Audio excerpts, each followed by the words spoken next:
Hey everyone, welcome to Judging for the Win. I'm Dave, and this is my daily ruling. Today's question was suggested by a viewer. Thanks to John Howe for this one. Amy plays Show and Tell and wants to put into play Gristlebrand. Nick wants to put into play Containment Priest. What happens?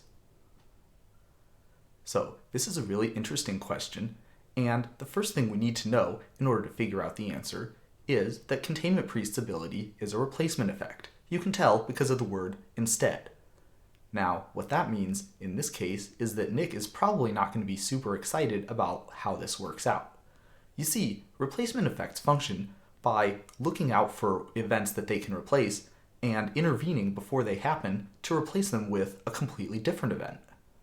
What that means here is that replacement effects need to exist before the event that they want to replace happens.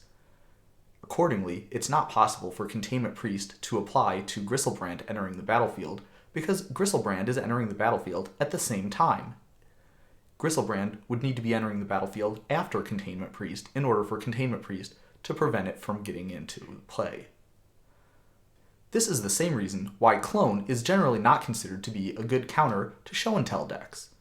The Clone can only copy things that were on the battlefield immediately before Clone entered, because Clone has a replacement effect that functions the same way.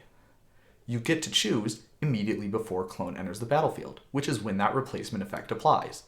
Accordingly, if I play a Show and Tell, my opponent cannot clone whatever creature I'm putting into play, because those creatures are entering the battlefield at the same time.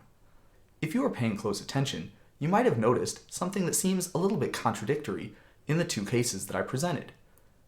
If Clone's replacement effect needs to exist before the thing that it replaces, i.e. Clone entering the battlefield, then in order to function, it seems like that ability would need to be on the battlefield before Clone entered the battlefield?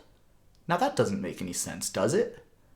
So, the reason that these effects do indeed work exactly like you would think they would is because of this rule here, giving them a little bit of special treatment. If you have a replacement effect that applies to a permanent entering the battlefield, and it specifically applies only to that specific permanent entering the battlefield, then the game considers that replacement effect while it's determining how that permanent enters the battlefield. If that seems a little bit abstract, we'll use the cases from this example to give you some clear examples of how it applies. So, with Clone, the replacement effect that it has applies only to when Clone enters the battlefield, not any other permanents. Accordingly, the game does take that into account when it's deciding how Clone enters the battlefield. On the other hand, if you look at how Containment Priest's replacement effect applies, you can see that it applies to all non-token permanents entering the battlefield, not just Containment Priest. As a result, the game does not consider Containment Priest's replacement effect when Containment Priest is entering the battlefield. And that's the way that Containment Priest is able to enter the battlefield through a Show and Tell in the first place. Otherwise, if its replacement effect were able to apply, then it would exile itself also, and that wouldn't really work very well at all, would it? This is a pretty advanced rule, outside what I would consider necessary to function even as a very strong level 2. If you got this one right, give yourself a big pat on the back, because this is some serious stuff. That's all I have for you today. Join me again tomorrow for another daily ruling, but until then, I hope you have a great day.